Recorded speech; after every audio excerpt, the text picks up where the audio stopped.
आज के जेन जी को, जेन अल्फा को मेरा विनम्र अनुरोध है, सनातन धर्म के प्रति अपने मन को कलुषित मत कीजिए। वास्तविक अर्थ को जानिए, तभी आपको भी सनातन धर्म के प्रति बहुत ही अभिमान महसूस होगा। महाभारत में भीष्म पितामह ने विष्णु सहस्रनाम कहा था, जिसका हमने पिछले कुछ मालिकाओं में अध्ययन किया।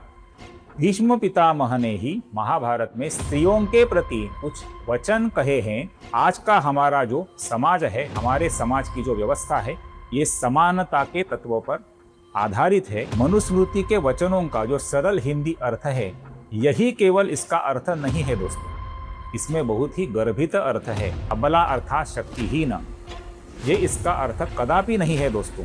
शक्ति का आविर्भाव जिससे हुआ है, उस मातृशक्ति को कोई भला अबला अर्थात शक्तिहीन कैसे कह सकता है?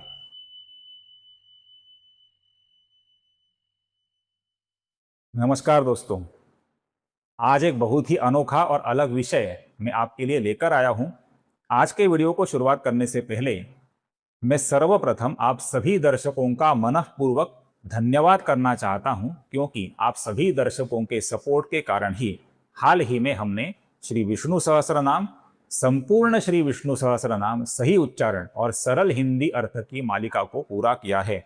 इसके पहले आपके प्रोत्साहन और आशीर्वाद के कारण ही हमने श्री विष्णु सहस्रनाम संपूर्ण मराठी अर्थ की मालिका को पूरा किया था। संपूर्ण श्री विष्णु सहस्रनाम हिंदी अर्थ और सही उच्चारण, संपूर्ण श्री विष्णु सहस्रनाम मराठी अर्थ, विष्णु सहस्रनाम हिंदी शॉर्ट्स और विष्णु सहस्रनाम मराठी शॉर्ट्स, इन 4 मालिकाओं की लिंक्स मैं नीचे डिस्क्रिप्शन में दे रहा हूं दोस्तों।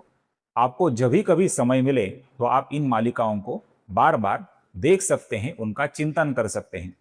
तो चलिए आज के वीडियो को शुरुआत करते हैं।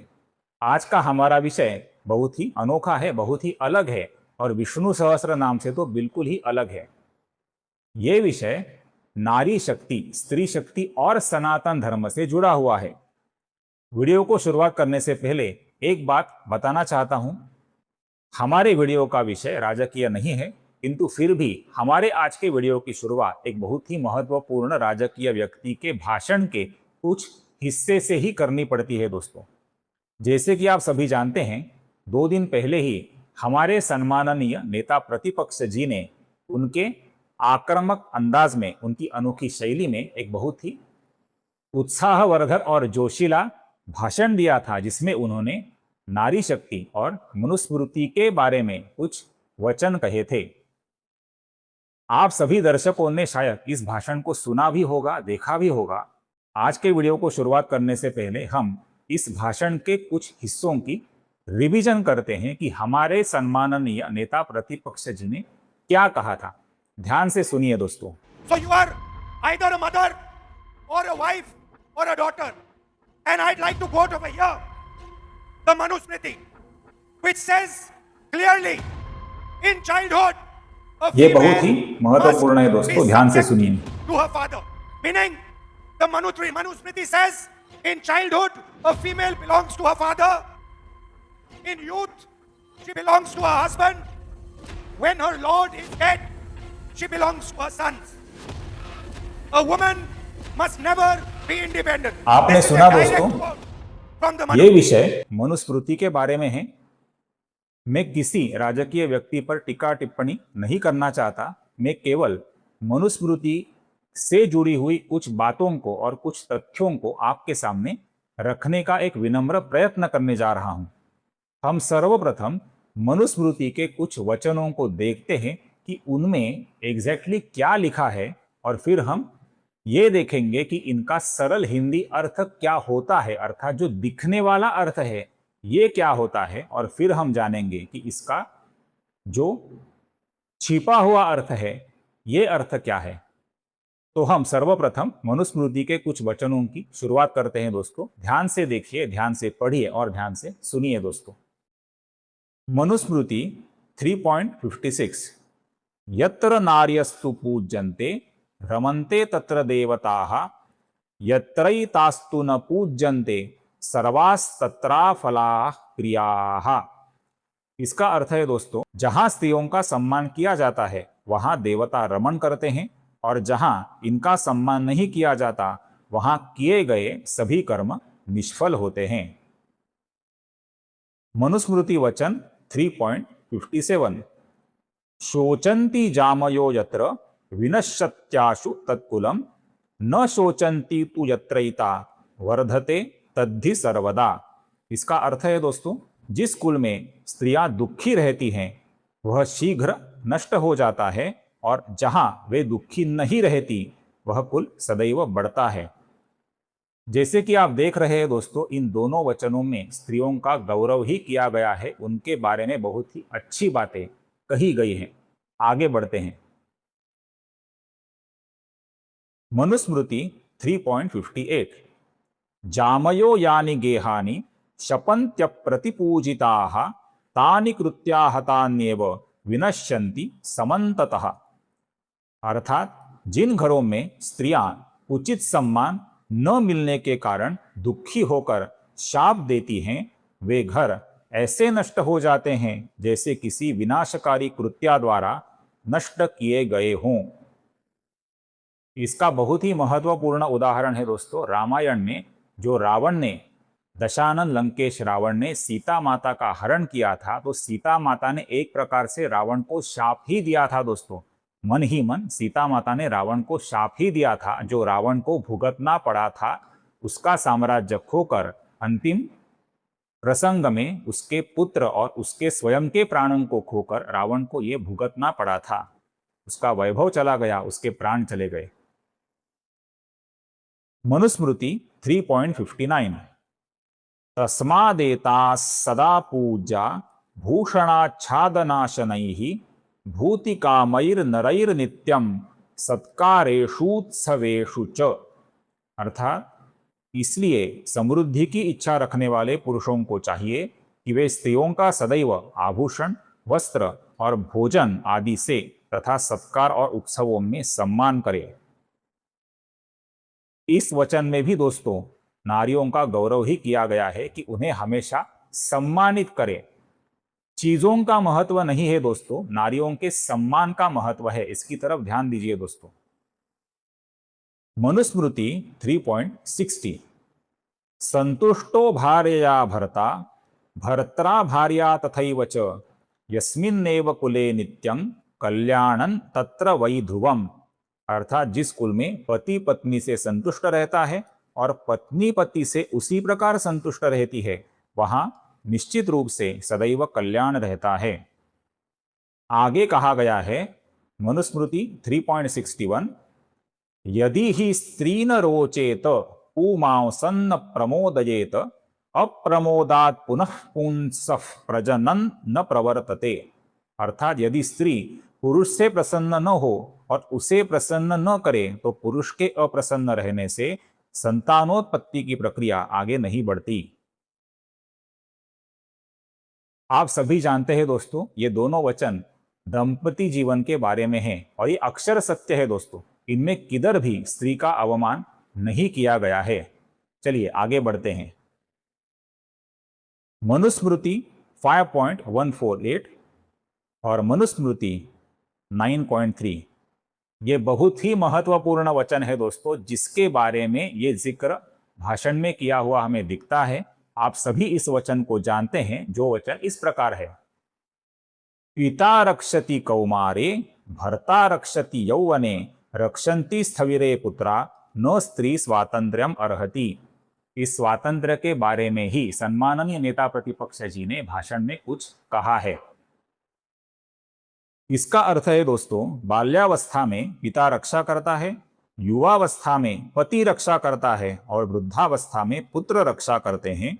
स्त्री स्वतंत्रता की अधिकारी नहीं है। ये हुआ हमें दिखने वाला अर्थ। इसका वास्तव में अर्थ क्या है दोस्तों? बहुत ही अलग अर्थ है दोस्तों। आगे मैं बताने जा रहा हूं, वीडियो में अंत तक मेरे साथ बने रहिए दोस्तों। बहुत ही महत्वपूर्ण अर्थ है और आप सभी मानेंगे कि इसमें किधर भी स्त्रियों का अवमान नहीं हुआ है दोस्तों। आगे कहा गया है मनुस्मृति 5.147 बालया वा युवत्या वा वृद्धया वापि योषिता न स्वातंत्र्येण कर्तव्यं किंचित कार्यम गृहेष्वपि। बालिका, युवती अथवा वृद्ध स्त्री किसी को भी घर में कोई कार्य अपने स्वतंत्र निर्णय से नहीं करना चाहिए।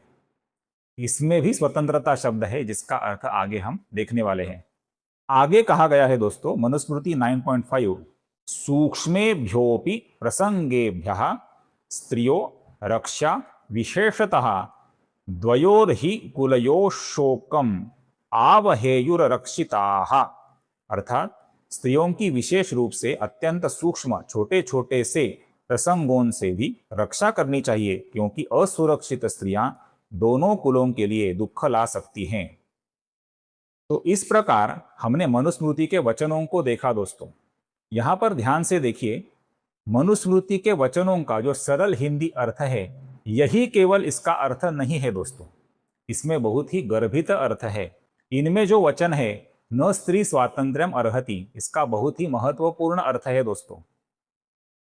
इस वचन का ये अभिप्राय नहीं है कि स्त्रियों को खुली छूट नहीं देनी चाहिए, हमेशा स्त्रियों को पुरुषों के अधीन होना चाहिए, ऐसा इसका अभिप्राय नहीं है दोस्तों।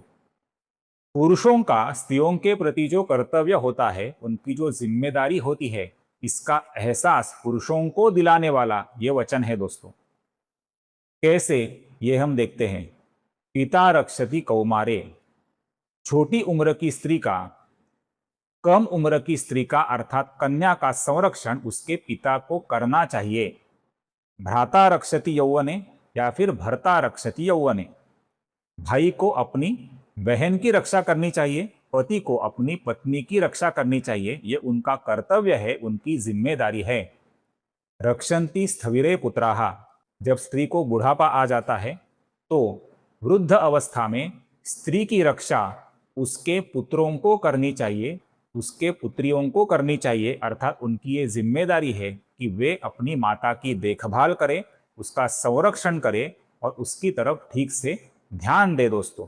ये उनकी जिम्मेदारी है, ये उनका कर्तव्य है। इस प्रकार पुरुषों को उनकी जिम्मेदारी और उनके कर्तव्यों का एहसास दिलाने वाला ये श्लोक है दोस्तों। ये हुआ इसका सही अर्थ। तो आप सोचिए दोस्तों, इस वचन में किधर भी स्त्रियों का अवमान नहीं हुआ है। हम कई बार देखते हैं कि मनुवादी होना इस शब्द का बार बार इस्तेमाल किया जाता है, मानो एक प्रकार का अपशब्द हो। मनुस्मृति ये उस पुराने जमाने की व्यवस्था को दर्शाने वाला एक इतिहास का ग्रंथ है, यही इसका महत्व है। आज का हमारा जो समाज है, हमारे समाज की जो व्यवस्था है, ये समानता के तत्वों पर आधारित है, इसलिए हमें मनुस्मृति को उसी प्रकार से इतिहास के रूप में ही देखना चाहिए दोस्तों। इस प्रकार अगर हम यथार्थ रूप से मनुस्मृति के वचनों को जानेंगे तो हम पाएंगे कि किधर भी इनमें स्त्रियों का अवमान नहीं किया गया है। कुछ वचन तो ऐसे हैं जिसमें स्त्रियों का गौरव ही किया गया है। महाभारत में भीष्म पितामह ने विष्णु सहस्रनाम कहा था, जिसका हमने पिछले कुछ मालिकाओं में अध्ययन किया। भीष्म पितामह ने ही महाभारत में स्त्रियों के प्रति कुछ वचन कहे हैं जो हम अभी देखने वाले हैं दोस्तों। भीष्म पितामह कहते हैं, स्त्रियो यत्र च पूज्यन्ते रमन्ते तत्र देवताः अपूजिताश्च यत्रैताः सर्वास्तत्रा फलाः क्रियाः। अर्थात जहां स्त्रियों का आदर सत्कार होता है वहां देवता लोग प्रसन्नता पूर्वक निवास करते हैं, तथा जहां इनका अनादर होता है वहां की सारी क्रियाएं निष्फल हो जाती हैं। आगे का वचन बहुत ही महत्वपूर्ण है। स्त्रियः पुंसां परिददे मनुर्जिगमिषुर्दिवम् अबला स्वल्पकौपीनाः सुहृदस्सत्यजिष्णवः ईर्षवो मानकामाश्च चंडाश्च सुहृदो बुधाः स्त्रियस्तु मानमर्हन्ति ता मानयत मानवाः। स्त्री प्रत्ययो हि वै धर्मो रतिभोगाश्च केवलाः परिचर्या नमस्कारास्तदा यत्ता भवन्तु वः। अर्थात महाराज मनु जब स्वर्ग को जाने लगे तब उन्होंने स्त्रियों को पुरुषों के हाथ में सौंप दिया और कहा, हे मनुष्यों, स्त्रियां अबला, थोड़े से वस्त्रों से काम चलाने वाली, अकारण हित साधन करने वाली, सत्यलोक को जीतने वाली इच्छा वाली अर्थात सत्यपरायणा, ईर्ष्यालु, मान चाहने वाली, अत्यंत कोप करने वाली, पुरुषों के प्रति मैत्री भाव रखने वाली और भोली भाली होती हैं। स्त्रियां सम्मान पाने योग्य हैं, अतः तुम सब लोग उनका सम्मान करो। ध्यान से देखिए दोस्तों, मनु संपूर्ण मनुष्य जाति को कह रहे हैं कि हे पुरुषों, तुम सब लोग उनका सम्मान करो, क्योंकि स्त्री जाति ही धर्म की सिद्धि का मूल कारण है। तुम्हारे रतिभोग, परिचर्या और नमस्कार स्त्रियों के ही अधीन होंगे। इसमें जो अबला शब्द है ना दोस्तों, इसका भी अर्थ बहुत लोगों को विदित नहीं है। हमें क्या लगता है, अबला अर्थात शक्तिहीन। ये इसका अर्थ कदापि नहीं है दोस्तों। शक्ति का आविर्भाव जिससे हुआ है, उस मातृशक्ति को कोई भला अबला अर्थात शक्तिहीन कैसे कह सकता है। बल का अर्थ होता है वीर्य, अर्थात आप सभी जानते हैं वीर्य ये पुरुष का प्रजोत्पादक द्रव होता है, जिसका स्त्रियों में अभाव होता है। आप सभी जानते हैं, तो जिसमें वीर्य नहीं होता अर्थात जिसमें बल नहीं होता, उसे कहा गया है अबला, अर्थात नारी अबला होती है। इसका ये भाव है दोस्तों, नारी को, स्त्री को शक्तिहीन नहीं कहा गया है। जिसमें वीर्य नहीं होता उस स्त्री को अबला कहा गया है। यही इसका एक जैव शास्त्रीय दृष्टिकोण से अर्थ है दोस्तों। मनु ने भूरी भूरी स्त्रियों की प्रशंसा ही करी है, उनका गौरव किया है और पुरुषों को उनके जिम्मेदारी का, स्त्रियों के प्रति के कर्तव्य का एहसास कराया है दोस्तों। इसकी तरफ ध्यान दीजिए।